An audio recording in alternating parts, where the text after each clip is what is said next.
আসসালামু আলাইকুম, কেমন আছেন? আল্লাহর অশেষ রহমতে খুব ভালো আছি। বর্তমান পৃথিবীতে যে এই যে বৈরী যে একটা আবহাওয়া চলতেছে, যে যুদ্ধের যে একটা ঘনঘটা আবহাওয়া দেখতেছি, আসলে পুরো পৃথিবীর মানুষ কেমন আছে বলে আপনি মনে করেন? যুদ্ধ বাঁধলে সর্বপৃথিবীব্যাপী এখনো যেহেতু বাঁধেনি, যুদ্ধটা চলছে ইরান আর ইসরায়েলের মাধ্যমে। হুম। এখানে জর্ডান, সিরিয়া, আরো যেসব এলাকা আছে, সৌদি আরব, কাতার, এগুলো ভালোই আছে। বর্তমান পরিস্থিতি সব থেকে খারাপ আছে গাজা এবং ইরানের মানুষ। আচ্ছা, তো এদের আসলে ইরান যে হঠাৎ করে যে এই যে যুদ্ধে জড়াইলো, আম, ইরান আর ইসরায়েলের যে হঠাৎ যুদ্ধটা আসলে এটা আসলে মানে এটা কি হঠাৎ করেই হলো নাকি এর আসলে কোনো কারণ ছিল? যুদ্ধ হঠাৎ করে কোনোদিনই হয় না, এর পরিকল্পনা অনেক আগে থেকেই করা হয়।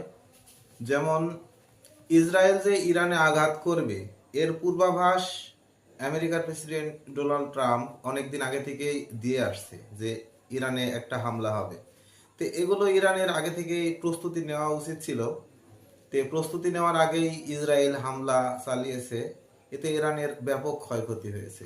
তবে এটা পূর্ব পরিকল্পিত একটা হামলা।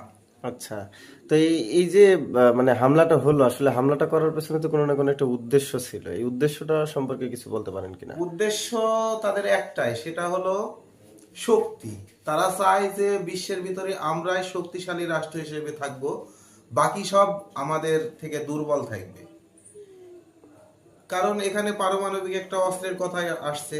হুম হুম। পারমাণবিক অস্ত্র শুধুমাত্র ইসরায়েল আর আমেরিকা, এরা দুইজন চায় যে আমাদেরই শুধু থাকবে, বাদ বাকি আর কোনো রাষ্ট্রের এই অস্ত্র যেন না থাকে যারা আমাদের আঘাত হানতে পারে।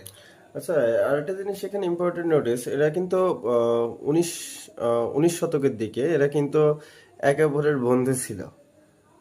ইসরায়েল এবং ইরান দুইজন কিন্তু একে অপরকে এই যে অস্ত্র দেওয়া নেওয়া থেকে শুরু করে সব ধরনের চুক্তি কিন্তু ছিল। তো হঠাৎ ওই যে তাদের রাজনৈতিক দল পরিবর্তন হওয়ার পর থেকেই কিন্তু এই ঘটনাগুলো ঘটছে। এখন আসলে যেটা পর্যায়ে যেটা গড়াইছে, এখন ধর্মীয় ভাবে গেছে। আসলে ইরান কাকে কাকে পাশে পাচ্ছে এই ধর্মীয় যুদ্ধে? এখন বলা যায় যে ধর্মীয় যুদ্ধই চলছে। এটা যদি একটু। বর্তমান মিডিয়া তো বলছে যে 21টা মুসলিম বিশ্ব ইরানের পাশে আছে, কিন্তু যুদ্ধক্ষেত্রে গিয়ে দেখা যাচ্ছে যে কোনো দেশই আসলে ইরানের পাশে নেই। শুধু মৌখিকভাবে বক্তব্য দিয়ে যাচ্ছে, নিন্দা জানাচ্ছে, এগুলোই। তাছাড়া আচ্ছা। আসলভাবে কেউই পাশে নাই।